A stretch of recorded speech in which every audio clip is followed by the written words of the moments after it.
sir. Reading you loud and clear. Clear. The clock has started. Five, four, three, two, one. Liftoff. We have a liftoff.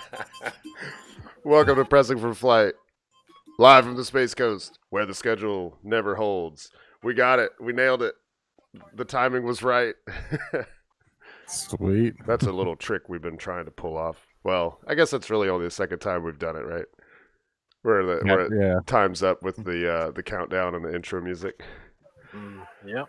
Yeah, sorry we're a few minutes late. It's always good to empty the bladder before you can't for the next hour or so. You know, you really just never know. Stretching the bladder's never good. Yeah, it's not good. How's everybody feeling tonight? Feeling peachy.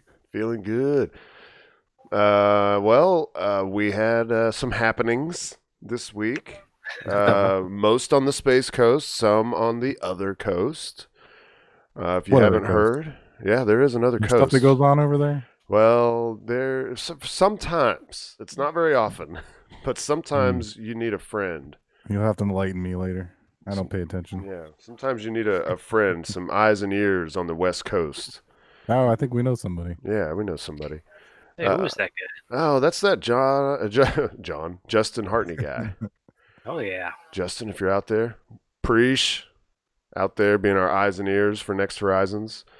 But before we get into that, there was a launch of Starlink, the third overall launch, but as far as we understand it, it's only the second operational. There's been like some talk, and people always ask on the internet, to try to clarify, and that I don't know about you guys, but that always makes me question myself when multiple people are trying, no, this is the third, and it's actually the second.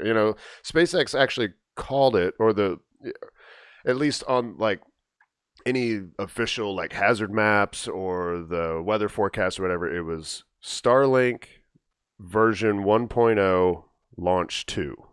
Yeah, right. Some weird. I don't know how many of the original constellation are still up there, but I'm pretty sure they deorbited some of them. I don't know off the top of my head, I don't know what their plan is with those. I think some of them will be used in the final constellation, and then maybe, they'll be like the first ones to be deorbited once they've got a bunch up there. But that makes SpaceX the company that operates the most satellites. There's no other company that operates more satellites than SpaceX now. Second place, which was previously first place, is Planet Labs, right? They operate all those imaging satellites that take pictures of the Earth, that give you a much more frequent update of I'm over here. I'm looking at the stream. I've still got the launch stream going, and I'm just seeing the grid fins glow from the light from the second stage. It's so cool. They get hot. Yeah, they got a bunch of satellites up there. So they've got, they've launched 180. Let's say, I don't know, what do they have? Like 170 probably still up there now. And I don't know if you guys saw it, but somebody asked Elon on Twitter how many more launches before they can start offering service. I thought it was one or two more. Yeah. He said 4, which 4? even 4 seems like not enough. Like, I thought that they had to get like 24 launches behind them before they could start offering service. Probably just, it may not be as strong a signal. Yeah. The more you get, the more it's going to close up. Mm-hmm. Right, yeah. Yeah. I saw something that they were saying with as many satellites as they have up right now, they can offer services now. Mm-hmm. It's just to a very small portion of the United States. And then they said something about their second mission, they'll be able to do a little bit overseas. And by the third or fourth mission, they'll be able to have people will be able to have access in the remote areas on any part of the world. Really? So, and like nonstop though? See, the thing that I'm thinking about is, does that make, are there enough so that at any time of day you could actually have, 1 or 2 of them above your head? Because that's the key. You have to be in a line of sight of a couple of those satellites, right? Yeah, well, the idea is once the constellation is completely finalized, Glenn Shotwell said that they have a that their factory, which is not in California, it's not in Texas, I can't It's remember. in Washington, isn't it? It's in State, Washington, Washington and State. yeah, and they're pumping out what was it like 60 or 7. 70 of the It was 7 per day, I think. is it 7 per Dang. day? Yeah, 7 per day was the quote I saw.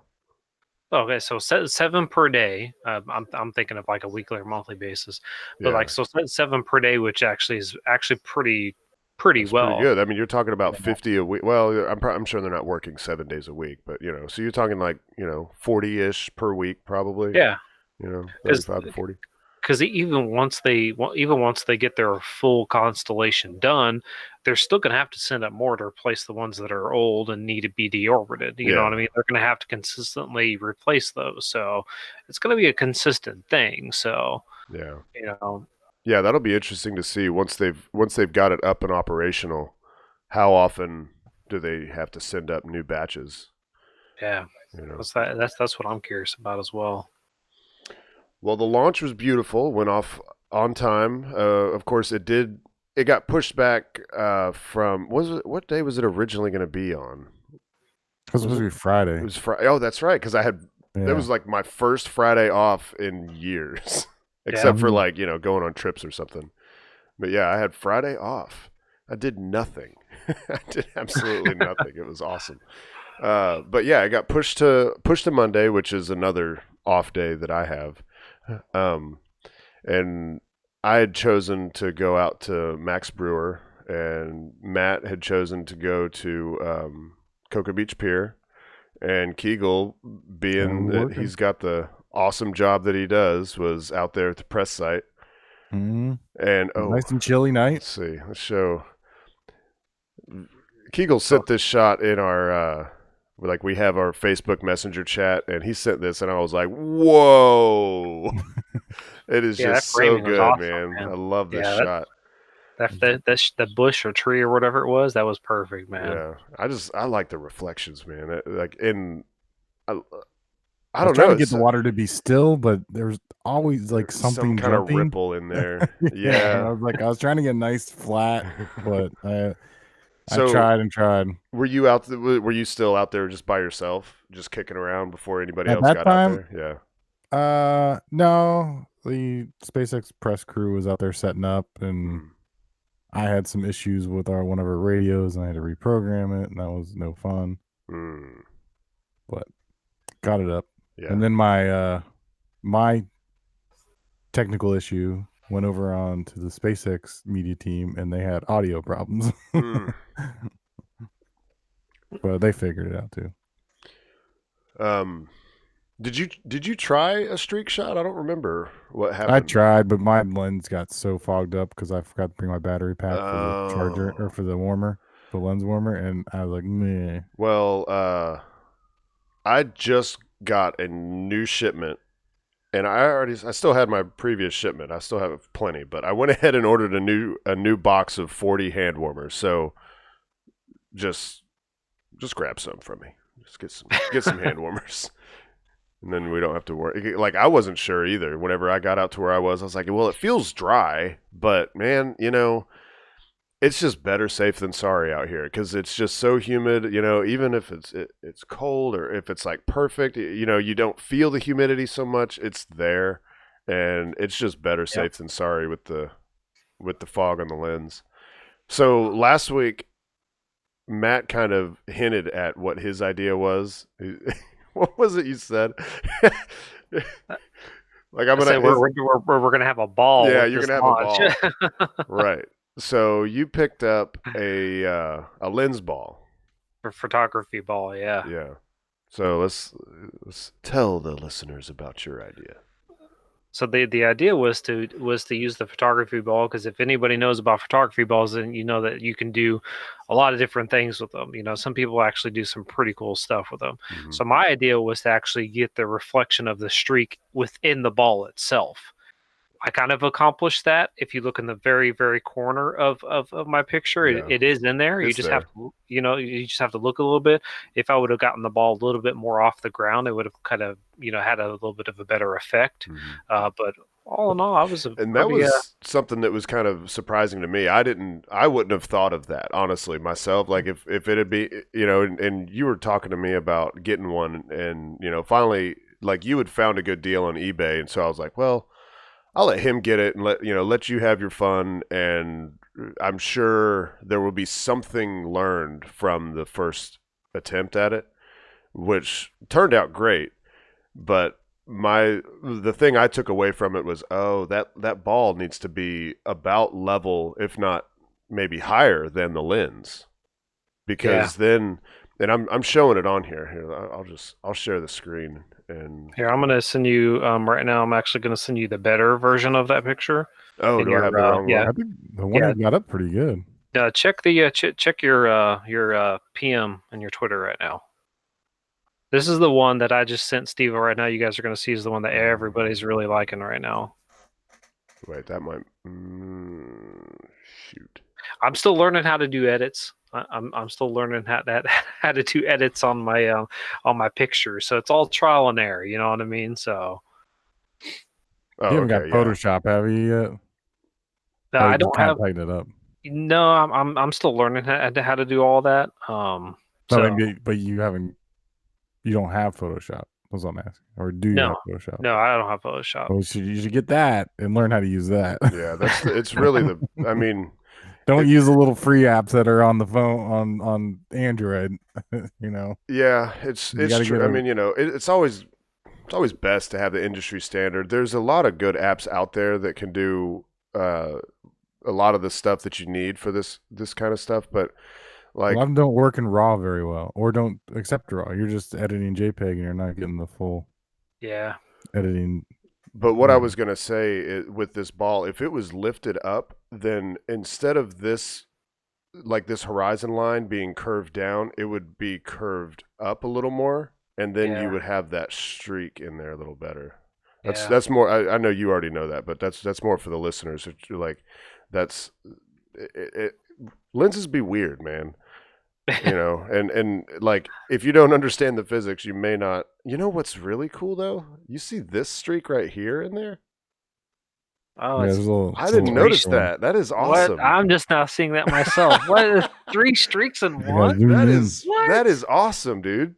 What? Well, Wow. Technically, there's 4. There's one on the edge, on the left edge. And then there's one down the bottom. Right here. So there's Yeah. 4. Yeah. There's 4 streaks in there. That is freaking sweet, man. Oh, that's cool, man. That's a whole new level right there. Yeah, dude, that is awesome. Well, I like this shot a little bit more now. Yeah, right? That I'm is like, awesome. whoa, that's a 4-timer. Yeah, and one thing to point Going down out, the rabbit hole. just in case anybody doesn't already know this, like how these lights have this starburst, that's something that kind of happens whenever you crank up your aperture a little bit. Like the ideal spot that, from what I learned a while back, someone just like I don't know, photography group or something, someone asked, like, how do you get those starbursts in your lights? And they just said F22. Like, you put your lens, apparently most lenses, if not every lens, for some reason F22 is like the magic position, but it doesn't have to be to get these starbursts. And as you can see, like, I don't think you were at F22, right?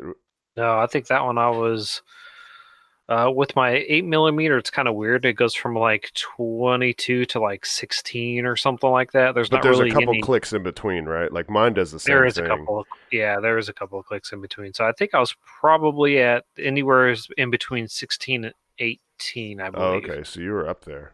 Yeah. Yeah, I think I was at F16 myself. I was on F16 on my other camera though. Mhm. That was my 18. I'm not sure if we're going to talk about it, but there is one question on the Facebook side. Oh, Are we going to talk about the SpaceX in-flight abort test? Yes. Yeah. I mean, mention that it got pushed back. it's on the 18th now, and But it did go the rocket's on the vertical, pad. Yeah, the rocket's on the Yeah. pad for static fire.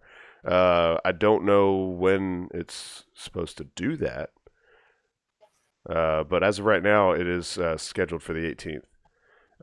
I thought that the 11th was. Now we're getting off on a tangent, but I thought that the 11th was going to hold. I tweeted, I was like, I think this date's going to hold, y'all. I'm pretty sure it's going to hold. And then, nope. Yep.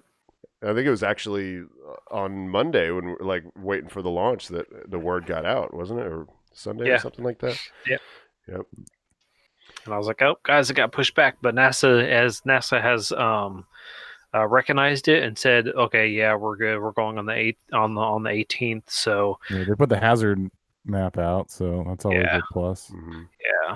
yeah, pretty much once NASA gets their hands on something, usually if it's already scrubbed 1 or 2 times, usually by the 3rd or 4th time is usually when it's going to go up. So for anybody who's not going to check that out, you definitely want to come check that out. It's going to be cool. Yeah, if you are anywhere near Florida, you've got to come here. Even if you're not, if you're in a position where you can drop everything and come, because this is going to be the only time in history that I know of. Except, well, no, there was a test way back in the day where they were going to do, it was an abort test, but actually the rocket ended up screwing up. Right, it started spinning out of control, and then it triggered the abort, and it ended up being a good test. But that was so that was planned. But my point is it's not very often that you're ever going to see a rocket blow up, and you're totally okay with it. So this is an opportunity to see something catastrophic happen, and it's all thumbs up. That's gonna be so cool. When that capsule shoots off at max Q, and all that air rushes into the into the first stage, into the shred. Well, it'll be the top of the second stage, but it is not aerodynamically sound. It's not built to take that, right? I was talking to some people on Monday, and that's what they said, that they're expecting to just shred apart. Yeah, pretty much. Once that air gets in there. Yeah, I'm wondering like if it'll be like a boom, like a fireball, or like when CRS-7 blew up, it was not a fireball. It just kind of disintegrated. It went poof. Yeah. But it didn't.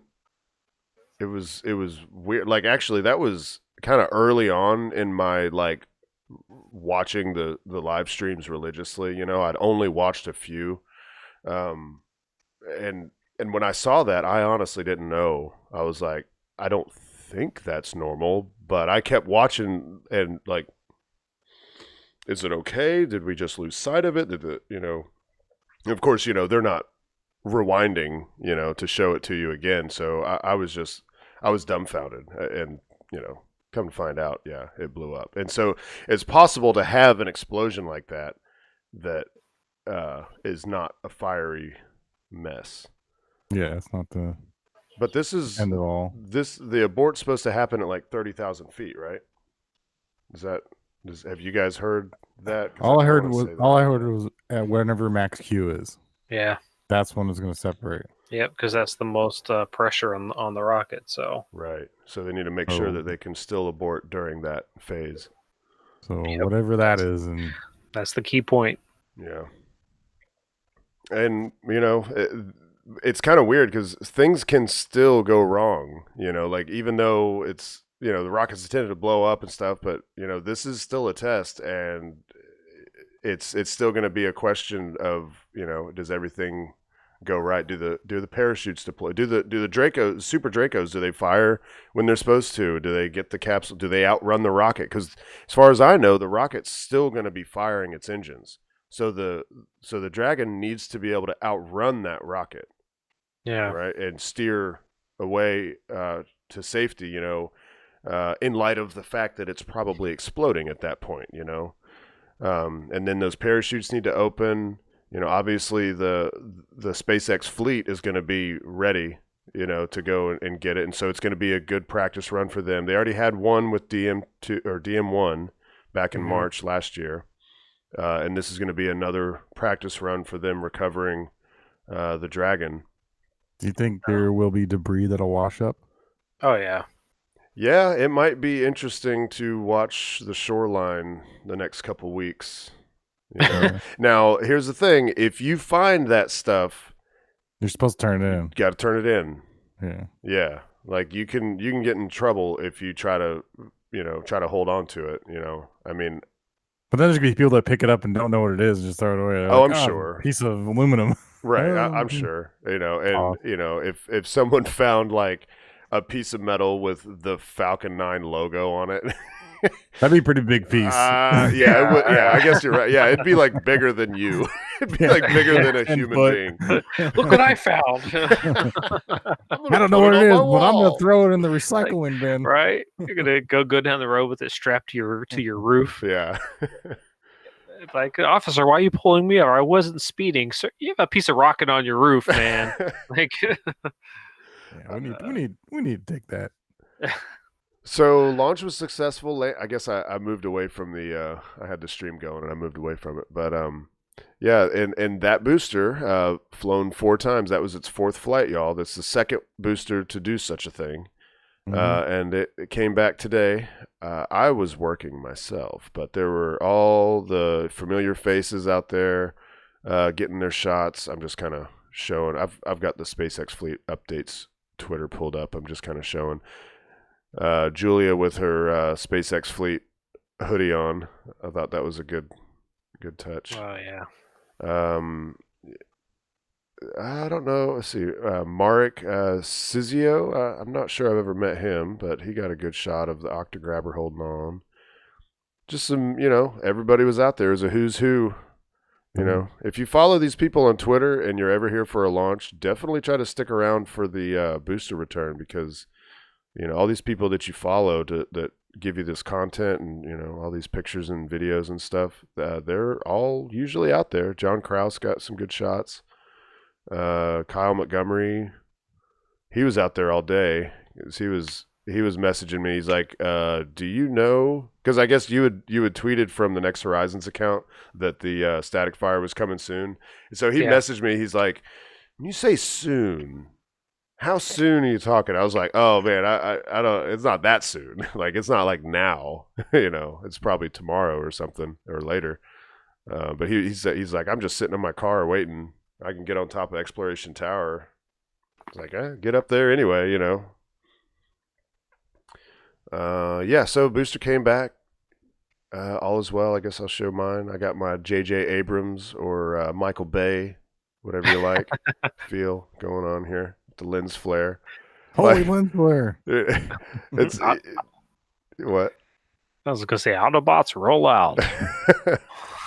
What movie was it that he apologized for too much lens flare?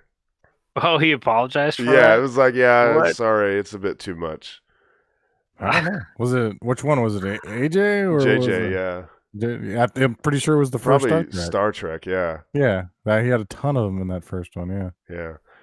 Yeah. It was kind of funny. Doing these long exposure shots, like at night, like that's how you have to do this. Unless you want a noisy, grainy pile of mess, you have to do long exposure on these shots. And so it's you can take a shot once every 30 seconds or so. And my first shot had this lens flare in it, and you'd think you'd be like, "Oh crap!" But then I was like, I really like the look of that. It kind of looks neat with that beam of light shining through it. So I rolled with it. Yeah, it came out awesome. Yeah. Let's see. So that's Starlink. Bravo. We got another one hopefully coming up later this month. They haven't announced the date. Originally, we had thought that they were going to launch 3 Starlink missions this month, but it's kind of we're almost. Let's see, what's the date? Oh, it's only the 9th. I mean, I don't know if you guys remember back in November, they announced that launch date like not even a week before the launch, right? Wasn't it like we found out that they were about to do the static fire, and then launch was just a few days later? That they've done it the day before as well. Mm-hmm. Wait, the hopefully- static fire? No, they've never done a static fire like the day before. That would actually be kind of a big deal. We were expecting them to with this launch because the one on Friday, they were talking like we had heard rumors that back when it was still going to launch on Friday, that they were going to do their static fire on Thursday, and that was going to be the first time that they'd ever done it that close to launch. I'm pretty sure. Now that I'm saying it, I'm like, wait, maybe I'm forgetting something. I don't think it was something else. I could have swore they've done one day before. Yeah, it could maybe back when they were putting the payloads on top, right? Something like that, and Could they be. all kind of start to run together. There's been so many now. Yeah.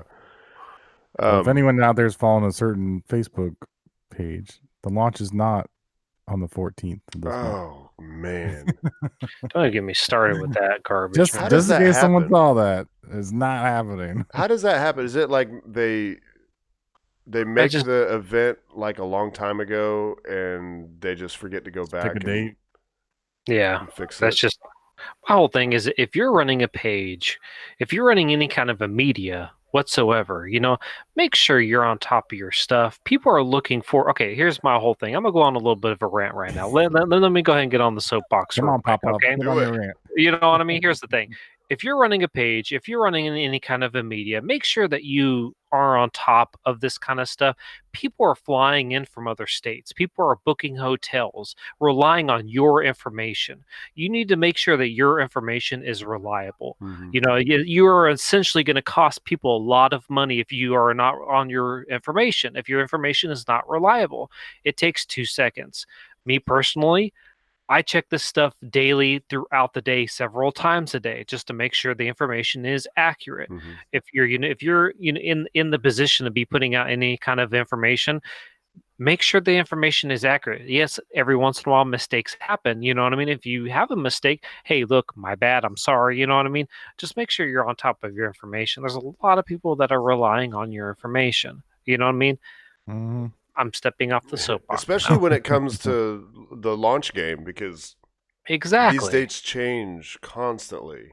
Yeah. Icon. And it's very important. And one Well, particular page, they do this all the time. Yeah.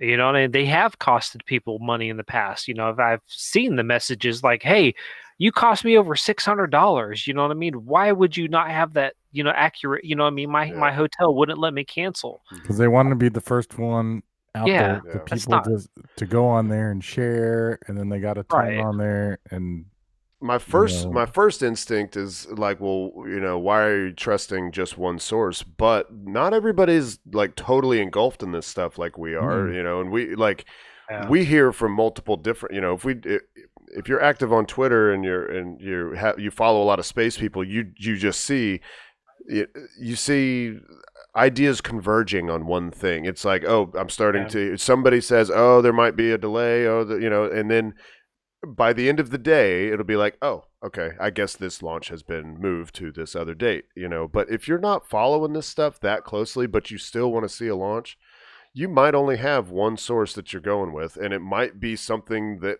has launch and schedules in the name because you think that, oh, well, they must be in the Yeah, know. you know what's up. Gotta be legit. There's They gotta be, 28,000 right? people following it. It's Yeah. gotta be good, Is it right? that big? I see, because I never Yeah. even heard of this page, and then I Yeah. saw Mary Liz Bender. She commented on, or she liked it, or something, and I was like, that ain't right. It's and there's nothing wrong with not having making mistakes every once in a while. I've done it. We've all done it. You know Mhm. what I mean? You think that you get some good information. You quick to put it out, and you put it out, and you realize that you're wrong. You know what I mean? That happens. Mistakes happen. You know what I mean? Sometimes with your edits or your articles or whatever, it happens. Nobody's perfect. You know what I mean? But when it comes to, again, dates and times of launches, I mean, make sure you're putting that stuff out, and then when it happens, update it. You know what I mean? Be like, Yeah. hey, look what's going on. Again, like I said, people are booking hotels, people are booking flights based on your information that you're putting out. It takes 2 seconds. Yeah.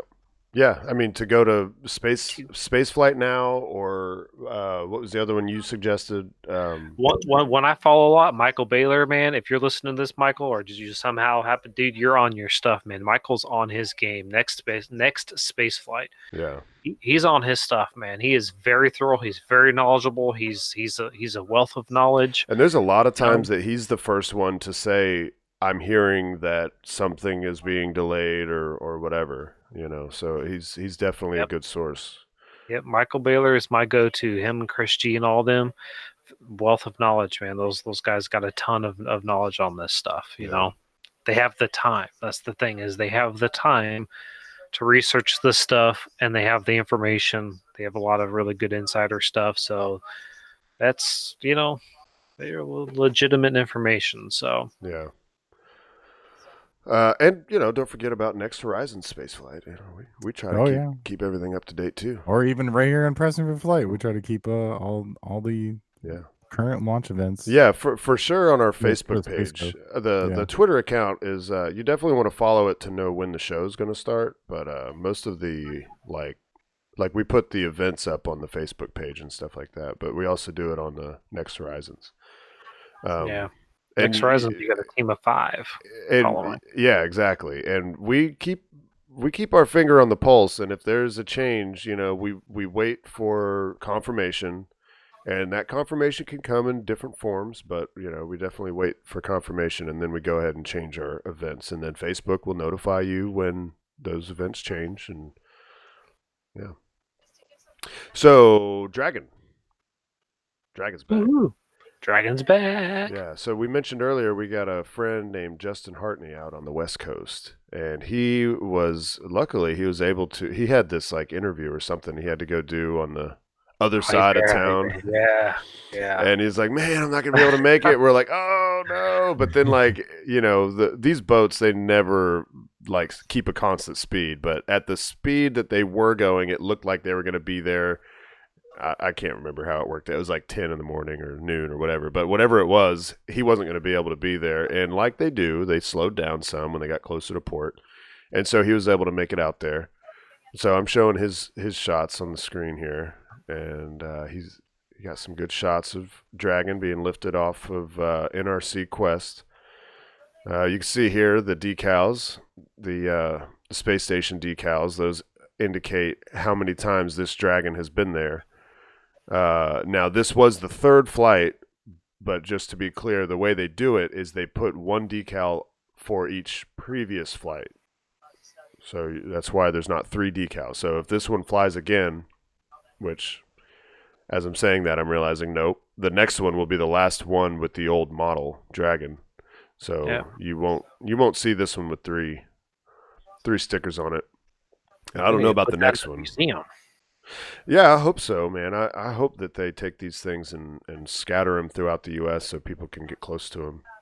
Yeah, man. It's like Kennedy Space Center, like we told you guys, IMAX Theater. They have Right. one in there. Go check it out. There's one in there. You can get up close. I don't know if you can touch it, but You can get pretty close. Yeah. You can, you're within a few feet of it. So there's a little closer shot, and I'm gonna be honest. I don't know what this panel is. Didn't Matt Jordan say that he could tell what this little baggie said? yeah, the little baggie said, because I was okay. So I actually ended up going over to Pauline's because I know Pauline had gotten a really close shot as well. I tried zooming in on her picture, but you couldn't read it; it was too blurry. Mm-hmm. Even though she had a closer shot. On that baggie it says 4 panel only is what it ended up saying, and I got half of it right. I was like, all right, Scooby-Doo gang, let's figure this out. And I was like, You got I know 4. the first part is 4 Yeah. and the last part said only. But I couldn't figure out what the middle part was. I read doctor's handwriting all day, you know what I mean? I'm pretty good about reading chicken scratch. So Right. And when I got those 2, I was like, what is the middle part? What does the middle part say? What is it? You know, and that's when he was like, "Oh, it's 4 panels." I was like, "Oh, okay, that that's her makes pen. sense." Okay, let's see. I'm gonna scroll down. Oh yeah, somebody was asking about this tent on the back of NRC Quest, and I'm not sure. I remember seeing it in the past. Yeah, I don't remember. I don't think but- I remember seeing it either. But I'm not sure. Yeah. Maybe. Was it inside? I guess it was inside there because obviously it's not on the deck right there. So they must have rolled it SpaceX out. likes tents. they, I got them everywhere. they're keeping that tent business alive. Yeah, someone's Mylar tents are doing well. Yeah, man. I guess I thought she had posted more than that. Let's see. I'm trying to scroll down. Oh, okay, she did. Yeah, she got a little video of NRC Quest going by. They just don't get to see very much action over there. So Yeah, and like I said before, the next Dragon launch is gonna be, or the next cargo mission. I mean, the next next Dragon will probably be a crewed, the crewed mission. Next Well, cargo other than will be in-flight it. abort. But yeah, the next cargo Dragon will be the last one of the first version. And it will also be the last time that they splash down in the Pacific. Because after that, they will nominally splash down in the Atlantic. Now, I wonder if they're going to maintain the option to splash down in the Pacific if they need to, like for weather or something. I'm sure. Or Just if like they the just shuttle wait. had multiple, land or had either landed out west or landed here. Surely, But they'd have to keep this ship on lease, wouldn't they? Because I don't think this ship does anything except SpaceX stuff That's chunk change for for Elon. Chump change. Yeah, I keep that boat on lease. yeah. Keep that diesel going in there. Let's see what else. What am I forgetting before I go into the photo detail stuff? Is that it? Is it the Starlink launch, booster return, And flight Dragon abort. in flight? Yeah, we talked about that. Oh, we got the solar orbiter coming up here on the 5th of February. That's true. Which we are crossing our fingers. Matt gets in for the NASA social. He's on the wait list, y'all. Wait listed. Keep your You rocket got it. fingers crossed. I got Damn. waitlisted the last time and accepted, so there's a chance. Yeah. I would really like it because Michael Caine has got accepted, and so did Adrian. So got some homies who awesome, gonna yeah. be who gonna be up in that social that I really like to go with. So. Yeah, that'd be cool. Yeah, man, because they always show cool stuff, and especially ULA likes to take you behind doors that media doesn't get to go behind. Yep. They love to do that stuff. So yeah, we're crossing our fingers. Someone's gonna drop out. The question is, will you be the one to slide in there? I hope so, How man. many are you down on the list? Yeah, right. Okay, so I am going to go over how I got this. In fact, I need to. Hi, Harry Stranger. What up, Harry? I need to. There he is. There's that stranger guy. Okay. All right, now you guys can see my entire screen at all times, and I have to make sure that there's nothing personal on here. Okay, cool. Nothing personal. Don't be seeing no weird stuff, man. Mhm. Like, yo, Steve, I didn't know you was into that kind of stuff. Right. Yeah, well, it's like whenever I first started doing this with verbal assault, like I didn't have the thing where I just had one window on the left side that was constantly on top no matter what I was doing on that side of the screen. And there was a lot of times that I'd minimize something and then bam, like there's my email inbox and stuff. I'm like, oh, Steve was furry. Yeah. Here, I guess because you guys aren't actually going to be on the screen. Actually, you know what? I can. No one needs to see us. I can. Yeah. I can put y'all on the screen. Actually, No I actually worries. set it up to do that. Well, that's trippy. Yeah, look at that. Whoa. All right. I've got two windows open. All right. So this photo right here. It's a beautiful photo. It turned out way better than I expected. Like I had this planned out, and actually I used Flight Club. That's one thing I did not pull up. I need to pull up some Flight Club for y'all. Let's just go here, Flight Club. And for here, we're going to go Google Maps. I'm going to show y'all how to use Flight Club if you don't already have Flight Club. So I always like to have my Google Maps in satellite view so that I can see like trees and stuff, But I wanted to go up to Max Brewer. I'd never watched a launch from Max Brewer, so that was just my plan. I just like, well, I've never done it. Let's do it. So what I did was I took and you do a click hold for just like a second, and it'll drop this pin right here, and it'll show you the coordinates, and all you got to do is copy those. Control C, copies. Go over to Flight Club. Now, his page was having issues earlier, and it appears it still is. There we go. Yeah, like the scroll bar for some reason is not wanting to. Like you can't just grab it. Oh, what am I not? Okay, use a toolkit. Okay, so the only reason this button is appearing for me is because I'm a Patreon supporter of Flight Club. You have to be. I can't remember the name of the level, but it is $10 a month. It has been invaluable, honestly. Okay, so I've got those coordinates copied right now. So what I'm going to do is I don't know if these are the same coordinates, but I'm just going to paste them in there. Yeah, those are different coordinates. And it asks you to put your elevation in there. It's kind of good to put it a little higher than what you really will be. So I've got it set at 5, and that probably is good. So I'll set that, and you'll see forward over. it's going to like rotate around and put you there at that spot. And then you need to set your photography equipment. Looks like I was looking up something for Kegel. All right, so orientation. Landscape is horizontal, portrait is vertical. And what I'll be using is an 8mm lens. So I put 8mm in there. Hit set, and then you'll see this side. It's going to change to go with what I have selected for my lens. And then you need to pick which launch you want to watch. So Starlink, and let's see, yeah, Starlink 2. And Declan he has to do some mathing to put these in here. So not every launch, for the rest of eternity is going to be in there. Sometimes it has to get a little closer to the launch to actually show up. All right, so it should be there, and I've put everything in there. All right, and so then it shows you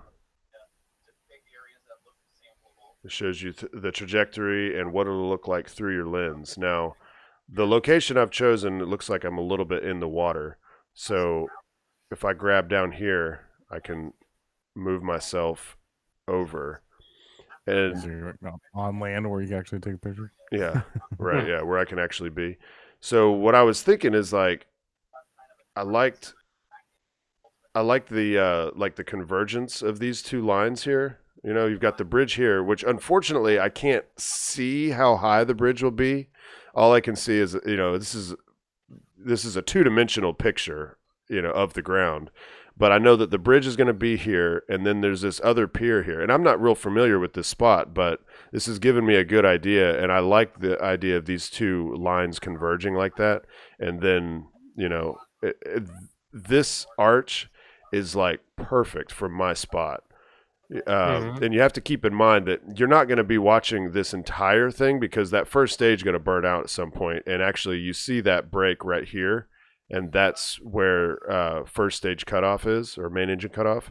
And then where the red picks up again, that's going to be second stage flight. But I know that I'm not planning on getting second stage flight, but I really like that smooth arch of the trajectory going up and over the bridge.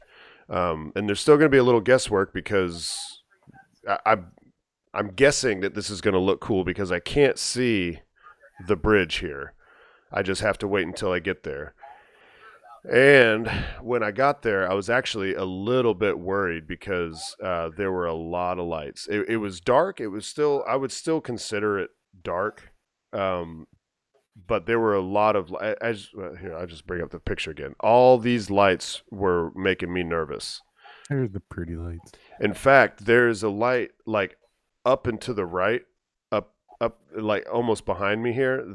I had originally set up like here. I mean, you can't see the light here, but there actually, let's see. There was a light pole like here, and I originally wanted to set up here, but there was this light pole here, and the 8mm lens is so wide, I couldn't angle my camera the way I wanted and get this light out of there. So I ended up moving down here, and as you can tell, there's like an angle where it kind of goes away from the light. So it basically put me in front of this light. So instead of having this huge white light just glaring in the top left of my frame, It's not there. Like it's behind the lens back here.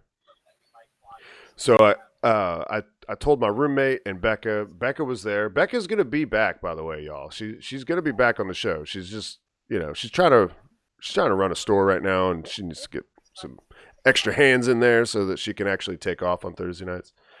But she was out there with me and my roommate Brad, and it was chilly. And kind of a side note, my roommate is from Ohio, and he's one of these people that goes out, and when every other Floridian is saying that it's cold out and whatever, he's the guy that's always out there in shorts and a tank top. And that's how he left the apartment.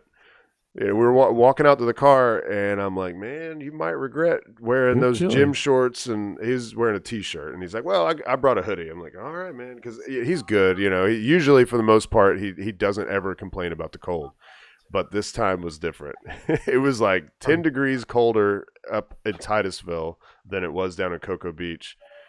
And luckily, I have this really small duffel bag that I keep. It's mostly stuff that's for using out at the launch pad, which is where I keep my hand warmers. And so, hand warmers for everybody. It was kind of a moment of triumph when he had to break down and ask me for a hand warmer. He's like, I can't feel my fingers. Steve-O, can I please have a hand warmer? I'm like, sure.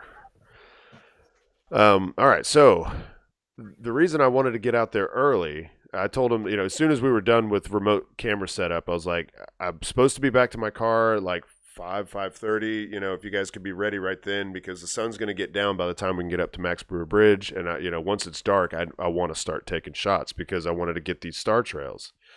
And the way you get star trails is basically the same thing. If you're familiar with time lapse, it's the same thing. You need to set your camera up to be able to take pictures just one right after the other. With time lapse, of course, you'll change the interval between the shots to affect how fast things happen. The wider the gap, the faster whatever it is going to happen. But with star trails, you want to have this unbroken line. And I do have some breaks here, and I'll get into that in a second. But you want to have this unbroken star trail. And so what you want to do is have, whatever your shutter speed is, which is probably going to be, 20 seconds plus. I think I was doing full 30 seconds. I think I was doing like 25 seconds. But then, of course, your camera can't stop an exposure and then immediately start another one. So I gave it, I think, 3 seconds between. So it would go for 25 seconds. Good 3 Mississippis. Yeah, three good old Mississippis, 3 banana rivers. So not 4. So if my exposures were 25 seconds, then I set the interval to be 28 seconds so that the exposure would stop. Give the camera a couple of seconds to write the file so you don't get behind and start missing exposures, and then start back up. And actually, I'll zoom in on this. You can actually see the break between those stars. You see? You can actually, when you zoom in, you can tell that these are actually separate dots. Oh, yeah. Right? Anyway. And the fainter ones show it more. Like if you have a really bright, I saw one earlier when I was looking at this. When you have a really bright one, it almost doesn't seem like there's a break. Like this. Like here, there's almost not a break. You can kind of tell, but it's much less of one. All right, so you set your camera up to do that.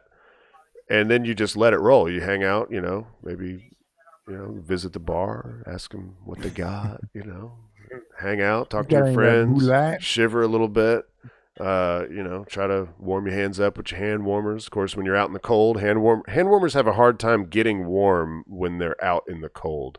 So you kind of, it's just, I don't know. If you ever use hand warmers, who doesn't? You're supposed to put them in your pockets. And let them get warm, yeah, but yes. We were impatient.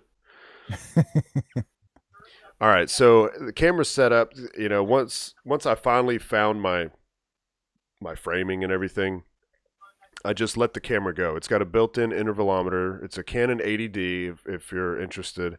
It has a built-in intervalometer. In case you're not catching on to what that word is, it's intervalometer.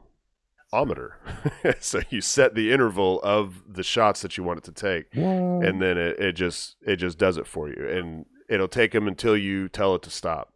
And so I think I ended up with about 350 photos of stars. And let me see. I'll show you. So, like, this is the first shot. Like, you can barely even see stars, right? This looks like a very bland photo, right? Yeah. As you go through, you can kind of see. Actually, here, I wonder if I zoom in on this, if it'll keep it fixed while I flip through them. Oh, I can't even flip through them, can I? No. Okay. Doesn't look like it. Yeah, I was gonna show you that you can see that those stars are moving, and those obviously become the star trails. So you've got hundreds of photos. These all look the same. All of these photos pretty much look the same. The only differences that you're going to be seeing is like differences in the reflection in the water. Load. Oh. Computer. These are actually the raw files, is why it's taken a little longer for it to load. But you can see little minor reflections in the water. Obviously, you just saw like a light change right here. Like there was this light behind us that kept going on and off. But what I'm trying to capture is those moving stars. So how do you make those into star trails? There's several ways to do it. The most time-consuming way is to use good old Photoshop. You take them and you dump all of those images into as layers into one, Photoshop document, and then you change all of those layers to the blending mode lighten. If you don't know how to do that, I'll get into that later. But that's not, I don't know, unless you just have like an awesome system. I tried to do it that way once, and the computer's just like, no. So, Stevie, Kyle M. Photo says, built in by Canon, or are you using Magic Lantern? On my 80D, it is built in. On my 60Ds, I have two 60Ds and on one of those I have Magic Lantern. I know what you're talking about. And for anyone that doesn't know what Magic Lantern is, it's if you are familiar with jailbreaking or like jailbreaking an iPhone or rooting an Android, it's kind of like that. It's like this firmware that some people made. They're just, I don't know. They're photographers and coders at the same time, so they're able to make these kind of like new builds. They're almost like new operating systems, but it doesn't replace the existing firmware that Canon has on the camera. It makes like this other layer, and you access it by hitting the delete button whenever you're not in the review, because the delete button has no other purpose on your camera unless you're reviewing photos and you're wanting to delete it. So if you're just taking a picture, you hit the delete button, it brings up this entirely new menu, and one of the options that you have in there is the intervalometer, and that's why I got it, because I haven't had this the 80D nearly as long as I've had those 60Ds. But yes, to answer the question, it's built in on the 80D. It is not built in on the 60D. But I'm using the 80D on this, and so that's the method I'm using here. So the other way, other than using Photoshop, and I'm sure there's other ways that other people know, but the other way to do this stacking is this wonderful program called StarStax. So what I do is, I should bring this up first. So I bring all these images in. These are all the same images that I just showed you. Now these have been enhanced. I've gone ahead and brought them into Lightroom, and I've done my sliders. I like to up my saturation, just do a little bit of clarity and vibrance. You do that for all 300 photos? Well, no. You select one, and then you do a Control A, and it'll select them all. And what you have to do is you make I was just checking. I don't know what's going on there. yeah, sorry. You make all of your adjustments, and then whenever you're ready, you hit this sync button, and you can select all of the different settings that you want to apply to all of them, or you can just check all, and then you hit this synchronize button, and it'll synchronize. It'll apply those same settings to all the other ones too. So of course I'm trying to bring out the stars and trying to bring out some color and stuff. Knowing that I may not use this entire image, right? Because there's all these lights and there's people moving around and doing. There's a lot of people fishing, shrimping out there. If I can find one where people are like throwing lines in the water. What do you got? I don't want to sit here and look, but there's actually, well, you'll see here in a minute. So I've made all of my adjustments in Lightroom, and then I've exported them as JPEGs, which, I mean, it's not going to look much different, but I'll show you. These are my folder pre-edits. So these are all of my JPEGs exported. And then you take these and you drop them into StarStax. Now, that's all of them except for, at the very end, of course. Oh, well, good. I didn't put it in there. You don't want to put your streak shot in there. You want to let your streak shot just be, let's see, here's my streak shot. You want to be able to add that in yourself, because you might want to have different settings between your streak shot and the star trails. So I've made it where I've used StarStax to stack all of those stars, and it outputs this.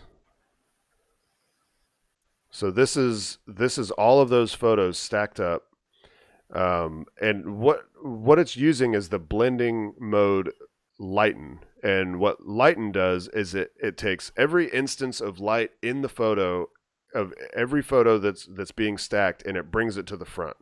So that's why the star trails work, because as those stars are moving through the sky through each photo, it's going to bring each little dot to the front. But the other thing it does is as the reflections on the water change, like on some of them, it might have been a smaller blob of water, and then on some of them it's going to drift a little more this way and some of them this way, and so it's stacking all of those instances of light. And also all these times that people were throwing their lights. I don't know much about shrimping, but everybody was throwing lights into the water, I guess, just to be able to see. Some of the, I think it also attracts. Does it attract them? Yeah. I think it's a light. Or just to see them swim by. I think maybe they just, I don't know. Yeah, and actually over here you can see nets. Like there'd be these nets up they'd just be like sitting there for extended periods of time. And anyone got Bubba Gump's number? Let's call and ask him. Yeah, and here's some lines. You can see lines where boats have traveled through there.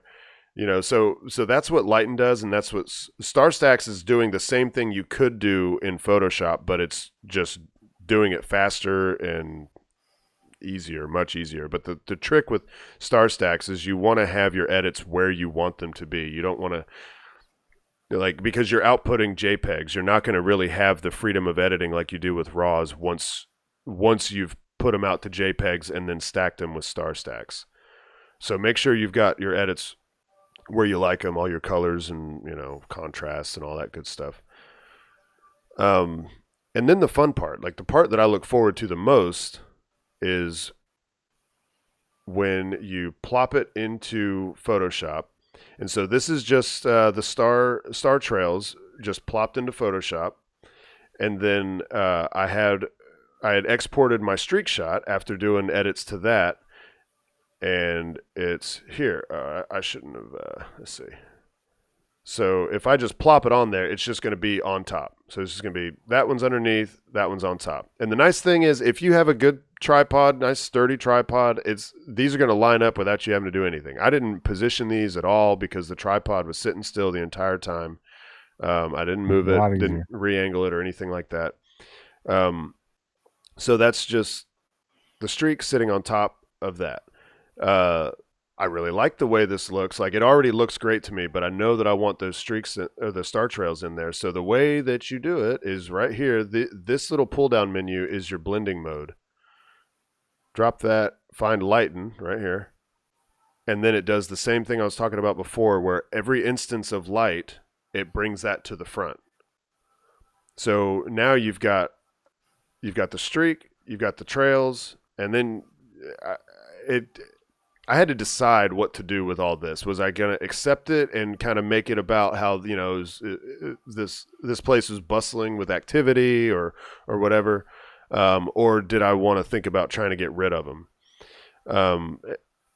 And there is a way to get rid of them, and it's called layer masking. And the other thing I didn't like is these blobs of light were kind of looking a little weird. And obviously this right here looks a little blown out, which, you know, you're going to have from time to time. Let's see. I should... I want to show you guys how to layer mask. So maybe I should duplicate the layer, and then I'm going to make that invisible. I'm going to delete this layer mask. All right, so this is what it looks like without the layer mask on it at all. To add a layer mask, this little button right here, add layer mask, okay? It doesn't do anything at first. And make sure you have that selected, that little box there. Have that selected. You need to use the paintbrush. You'd be surprised. You're like, what? Paintbrush in Photoshop? I'm not painting. So the way the layer mask works is when you have black as your color, that's to erase things. Whenever you have white as your color, it's to reveal things. So you can make mistakes, and it becomes like you're drawing and erasing buttons, kind of. So I have this. The size and everything is actually still what it was whenever I was editing. So I'm at this 1102, and hardness is kind of what you're looking for, because you don't want the edge of your paintbrush to be too hard, and like where it's going to give you these hard lines where it's obvious that this was edited, which we're not trying to pull the wool over anybody's eyes here, but you just, you know, you don't want it to be like painfully obvious that like, oh wow, that's those hard lines. So what's really cool is you just start painting away the stuff you don't like. It's magic. And I was like, oh yeah, it brought out the reflection, because I had actually totally forgotten about the reflection. See, like here, I'll disable it. Like you can barely see it. It just gets lost, right? Yeah, it gets drowned out. Yeah. And then, you know, I'm like, okay, well, I'm going to come up here and kind of get rid of some of these guys. And I'm like, oh, this is looking so much cleaner now. Then you got to paint some little trees. Some little happy little trees. Just go all around. And I'm really liking how clean this is starting to look. Oh, it's looking so clean. And I'm noticing that it's not really harming the picture, because at the horizon line, these stars are fading out anyway, right? So if I'm doing this and I get a little close to the stars, it's okay. It's not like this painfully obvious edit that I'm doing. You know, so I've gone across and I've done a layer mask, and now I've revealed the water, and the light blobs are smaller.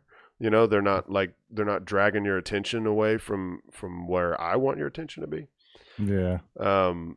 You can still kind of see some people over there, because all I've masked out is what was there in the Star Trails images, and that's all of those hundreds of photos in there. But anything that happened during the streak, that stays.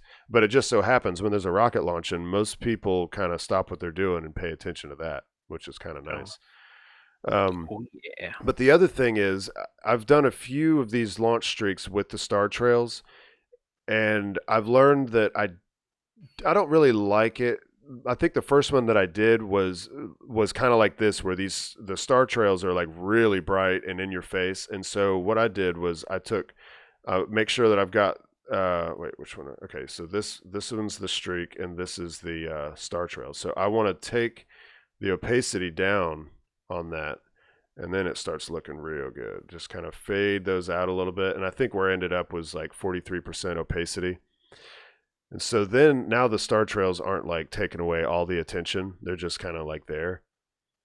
And that was kind of when I was like, I kind of folded my arms and I'm like, this is starting to look pretty good. Mm-hmm. And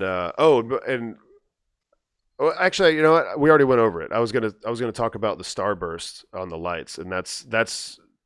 I'm not at f/22. I'm actually at about f/16, and my lens is like Matt's. Like I can't tell exactly what f-stop I'm at. I think I was at f/16, but it's like it only marks a few of those spots, and it's hard to tell exactly what you're at. But that's why the lights are having that starburst feel.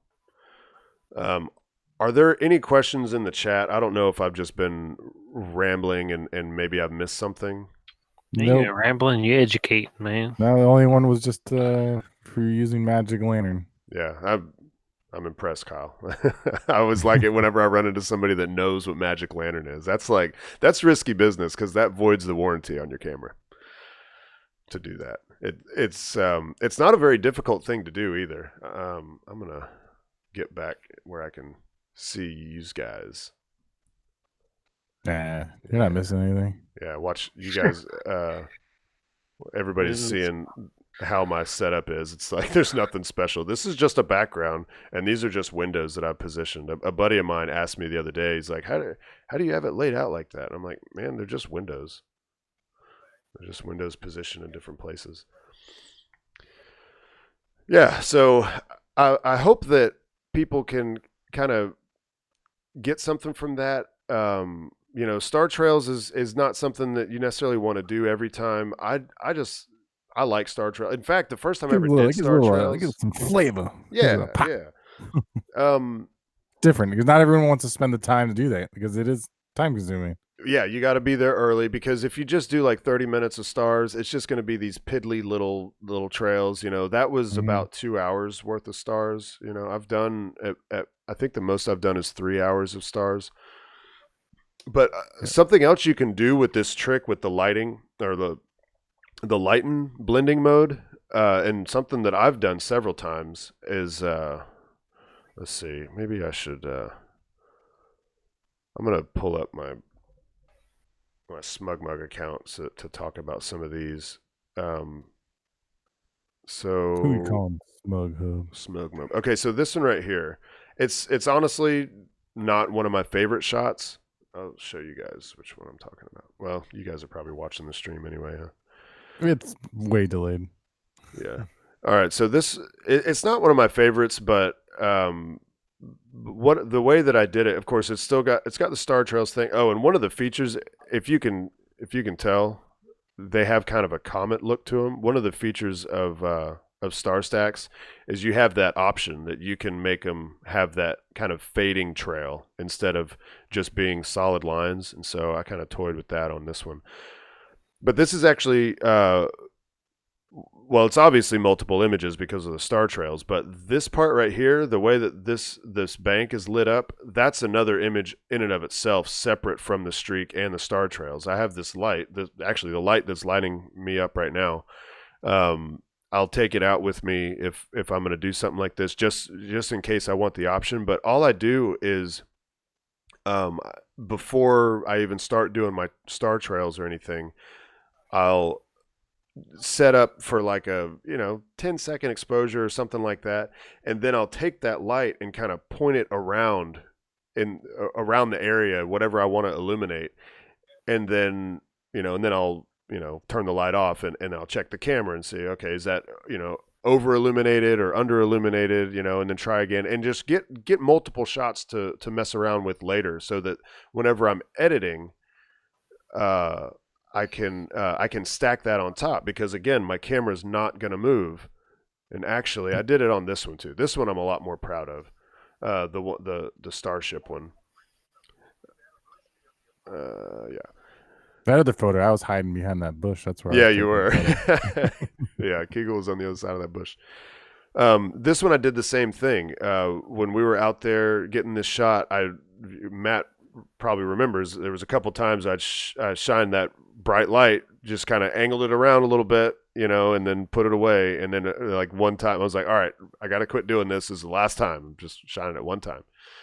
And what I did was I took it and I layered it on top, just like we talked about before. I put it in Photoshop. I put both layers in there, and then whichever one was on top, I changed its blending mode to lighten, and so it brought out all the instances of light, which these this grass and stuff was illuminated some, and that's how I illuminated that. Otherwise, it would be just darkness, and you would just see silhouettes, which was an option.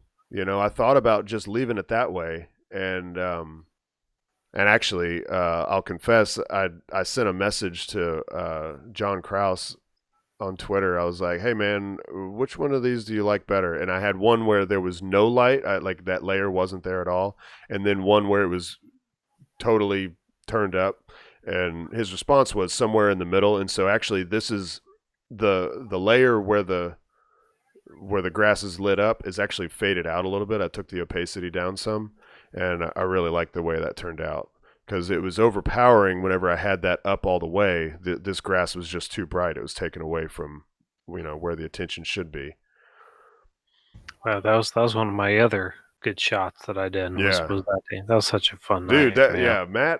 Matt comes through with the ideas, y'all, and he's very good. It like, oh man, that's a good idea. This one, I was like, I It's don't all those know if hot we should do dogs. this, but it turned out great. Yeah, that was a great idea. I'm really glad that we did that. I don't know how much longer it would be possible to do that. Yeah, it's still standing. I looked at it again on the way home. Haven't knocked it over yet. Oh, really? I thought that I had heard that they'd.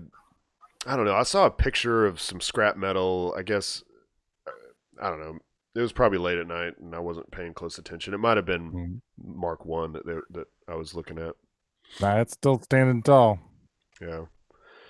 Hasn't moved. Now, I will say this, that we do have the Solar Orbiter launch here on the 5th. It's another night launch. In-flight aboard is going to be cool. Now, this doesn't include if there's any Starlink, because there's no official windows right now for the next Starlink launch. So if there is, hopefully it's a night launch, then I'll do this then.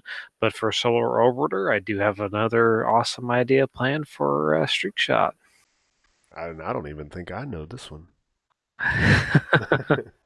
Yeah, man, keep it up, dude. I really like your ideas. It's all about being creative with your shots. Everybody.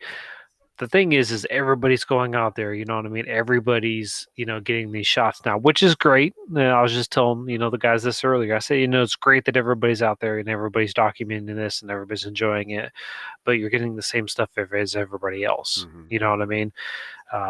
I'm not in it to sell my pictures. I'm not in it to. I'm not about all that. I do it so that people who live in other countries and other parts of the world can see my pictures and feel like they're here. You know what I mean? That's why I do it. So people can appreciate it. I'm not in it to make money. I'm in it because I enjoy it. I'm in it because I love it, and I love to share it. I love to share it with the world. So Yeah, that's why I do it. I mean, I'm in it to make money too. I mean, not too, because you said you're not, but I am. I would like to make a little bit because I would like to do it full time. I want to quit delivering pizza. I'm going to be honest. Money's cool, but yeah, it's not the reason for doing it. That's for sure. I mean, if it was, I would have quit a long time ago. Actually, I got into photography because I wanted to take pictures of stars, and I couldn't do it with my phone, so I bought a Canon 60D, and I started learning about long exposure. And I love long exposure. I like time lapse. I like anything that's more than just holding your camera up, snapping a picture. We all got to go to that what is it, the Kissimmee Prairie Reserve. Oh yeah, the yeah. super dark spot. Yeah, one of the only ones in Florida. Yep, trying to get on Milky Way shots here soon. So what I'm kind of hoping is like that I think we've given enough tidbits here that if you're unsure about what your settings should be, I'll just say it, like your f-stop needs to be at least f11 or 13, somewhere, f13 to f16, somewhere in there. It kind of depends on night launch exposure. Doing the long exposure. Because when you're doing this, there's not many settings to work. There's really only one, like, because your ISO needs to be just as low as it can go because you don't want to be gathering up noise during this exposure. You need to be in bulb mode, so your shutter speed is really just the duration of however long you want to be exposed for. You know, you like lately I've just been, I'll get on the press kit that SpaceX or whoever puts out, and they'll say how long the main engine burn is, which is your first stage burn. And I'll just put that, I have a bulb timer built into the camera as well, which you don't need. You don't need to have this. You can have a shutter release. And I know on Nikons, you hit the shutter and it starts the exposure, and then you hit the shutter again and it stops. Unfortunately, on Canons, I don't know why they did it this way, but you have to hold the shutter button the entire time that you want it to be exposed. But there's a way around it. You get a remote, which the remotes that I have, it's a wireless remote, and you hold the shutter button down on the remote, and when you've held it for at least 5 seconds, it will take over and just continue to hold the shutter for you so you can let go. So there's that. There's the bulb timer built into a lot of cameras. If you're already taking streak shots, you already know this stuff. But understand that there's plenty of light, so don't be afraid to take your f-stop too high. I used to be like, when I first started doing streak shots, I thought I'd nailed it with like f9, and I was like, oh, that's cool because Falcon 9, so f9, that's my. And turns out that's a little bit too low. It's okay if let's see. I think I have this one right here. I did do this at f9, and the reason it still kind of worked is because the liftoff was blocked. Like if you have eyes on the launch pad, you definitely need to turn that f-stop up a little bit more, because that whole thing where the engines are lighting up and then the rocket is slowly coming off the pad, that slowly part, that's photons just boring into your sensor. They're just like, hey, we're gonna overexpose this spot right here. So you need to have your f-stop a little bit higher so the aperture is a little bit tighter and it's not letting in as much light. And you might think, well, but once it gets up and out of the atmosphere, it's going to be putting out less light, and that is true. But the beauty of shooting in RAW is you can bring that back out. The data is there. Those photons did hit the sensor, and so when you pull them into Lightroom or something similar, you can bring that light out. You could turn up your exposure, or you can turn up just the highlights. That's a nice thing to do. Just turn up the highlights, and it'll bring that out more. You'll have a lot more control over it. You have zero control over pixels that have been blown out. You can't do anything with it. Is Becca there? She's on the Facebook. Oh, that's stream. nice. In fact, and actually, one thing that I see a lot of people doing is they'll have an area of their image that is blown out, that's overexposed, and they'll take their highlights down, or maybe just the exposure down, and you'll see that area of the image, and it just looks muted, right? It doesn't look. It's like it was like solid white, but then they've just faded it out, and it's a telltale sign when someone does that. And what you might as well do is just let it be blown out. You can take the highlights down a little bit to try to alleviate it, but don't go down too far so that blown out spot looks like it gets that muted look. And even if I could remember one, I definitely would not want to like go and point out someone's image where it's like that. But I think it takes away from what it could be, because even having some blown out, I mean, there's some blown out pixels down in here, and it happens with remote shots. The shots that come from the pad. It's a fact of life with photography. There's going to be, if you're exposing for the rocket itself, the engines are going to be blown out. You know what I mean? And not always. There's little tricks and stuff you can do to try to balance the difference. But for the most part, well, I'll show you. I'll just, instead of always speaking in hyperbole here, Like this, I love this shot. This all right here, this plume here is completely blown out. Just not much I could do about it. I wasn't going for an engine shot on this. I wanted to have the nice blue sky here. Let's see, same thing here. This is all blown out, but I knew that was going to happen. But if I would have taken my highlights down, and now that I'm looking at it, it's borderline where it's starting to get that muted look. It's almost there where it starts to look muted. But take this information and try to get creative. Don't, if you want to have a great streak shot, don't insist on being at all of the common spots unless that common spot has some sort of feature that you want to include in the foreground. Like I like going to what I always forget the name of it. It's Kirk Point Riverside Park. Yeah. I like going there because there's like a lot of different things you could use in the foreground, right? They've got the pier there, they've got that kind of archway thing, they've got the tall grass that's around there. It's a good Kirk Point Riverside Park. And yes, Kyle. As soon as I saw your picture earlier on Twitter, I was like, oh, the Falcons raised up, man. That was the first thing that I spotted. Yep. First thing that I spotted. I was like, oh, he's on top of Exploration Tower. I wonder if you can see the static fire from there. Yeah. I'm a very detail oriented it's very faint. If there's any haze at all, it's hard to see 39A from there, from Exploration Tower. I mean, you can see it. You know where you're looking. You can definitely see it. Better off if you go over to Playa Linda. Yeah, you'll be able to see it real well. Yeah. If you don't go down to the beach, but they don't like you stopping on the side of the road. Like you get a good view. They got little turnoffs. I've hung out there before. Okay, I guess I usually go out there on launch days. They block them off for launch days because they don't want. I went out on launch day and they didn't block.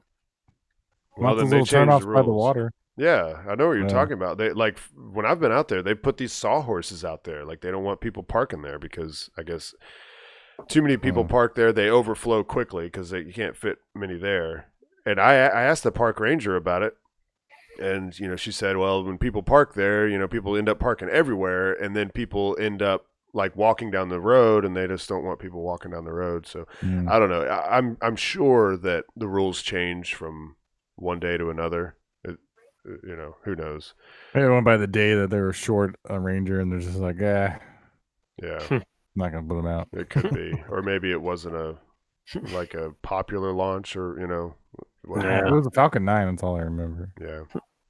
Dang, Guston called out sick again. Well, there was that one time, man, that I went to Playa Linda really early in the morning, like basically right after they opened, and maybe even before, because I was expecting to meet a gate and I was just going to sit there and wait, but the gate was already open. And so I went in, but there was nobody at the shack to pay, because you got to pay to get into Playa Linda. And I sat there for a minute just because there's security cameras and stuff. So I'm sitting there and I made it obvious, like I'm looking around. I have money in my hand, so if there's any question later, and, finally just drove on. And then whenever I was leaving, I talked to the park ranger and I was like, I don't know what was going on this morning, but I just was able to drive right in and there was nobody there to take my money. And she was like, yeah, NASA sometimes likes to come down here and open the gate themselves. Nobody's there. Pesky NASA. I thought that was so weird. Like, wow, she's, got some beef with NASA. Hey, I'm here to pay. Hey, yeah. Hey. Yeah. Yeah, and I think she was like, yeah, none of these people are supposed to be in here right now. Like, oh. Like, dang. She's not going to do anything. Yeah, I mean, I think she was frustrated. She was out there and I don't think she was supposed to be, or she wasn't supposed to be dealing with the Playa Linda side, because the other side, there's like duck hunters and stuff like that over there, fowl hunters. And that part was open, but I think the public part was not supposed to be. Dang, Playa Linda got a little bit of everything. You got some NASA stuff, you got some duck hunters, and then you got some other kind of hunters when you go past 13. It's true. Yeah. It's true. Flopper hunters. Yeah, that's it. Different kind of rockets. Right. All right, y'all. I didn't realize I had the I had the hangouts down in the bottom left still. Anything else? Yeah. I think what Steve was just trying to get across with all this is just be if you're going to go out there to take pictures of the launches and everything, just be creative.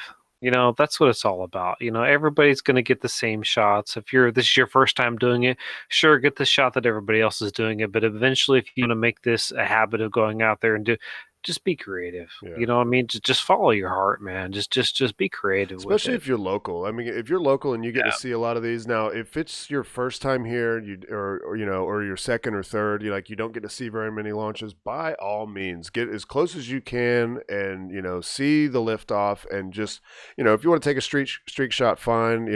But if you're local and you get to see a lot of these, get off the beaten path. Find a spot, and it doesn't have to be the most mind-boggling photo in the world, but just that that you didn't just go for the edge of the water photo, and Yeah. that like from 401, we've seen a lot of photos from streak shots from 401, and it's like it's people that they obviously got their settings down. It's like you can tell, like, dang, you got them down. You know how to do it. I mean, at the same time, I'm saying all this stuff. It's like some people they're like, yeah, I just want to get the streak shot. I don't really care if it's great or if it's creative. If that's you, just do you. Just omit all of this that we've said. But if if you're wanting to take your streak photography to the next level, and have something that someone's like, man, I want to have that as a background, or something like that, then you got to get away from the common spots and just the simple edge of the water stuff. If you're on the edge of the water, light up some rocks or bushes or something. Try some of this layered stuff. You don't have to do it during the launch. The trick here is you can take some exposures before the launch, illuminate some things around you, and then you've got that in the bag. You may not end up using it, but now that you've got some layers that you can kind of toy with, and it'll teach you a thing or two about Photoshop. And What's up, Doug? Doug. Sorry, I'm getting Doug. It's What my up? cousin. What up, Doug? So, What up, Cable Ken? And if anybody has any other questions, maybe you're not listening to this live, or maybe you are, and we're about to close it out, and you don't think of a question until later, my DMs on Twitter are open, and I really like helping people with photography stuff. I wouldn't know half the stuff I know if it wasn't for other photographers helping me out. So I like to pass that stuff on, and especially when you see advice that you've given somebody lead to them taking a great photo. That's just awesome. So feel free to reach out to me. Obviously, my handle's right there on the screen, SpaceCoast_STVE, because Space Coast Steve is still taken and hasn't been used in going on 6 years. Thanks, Twitter. Probably not even alive. Hey, who knows, man? I know the guy's name, but I'm not going to say it. Obviously, it's Steve, but it ain't me. Yeah, but seriously, reach out to me. My DMs are always open. Slide in that DM. DM, baby. And if I don't get right back to you, it's because I'm probably delivering pizza. Okay. All right. Anything else you guys want to add, or are we shutting her down? Shutting her down. All right. Play us out. Shutdown sequence initiated. Shutting down.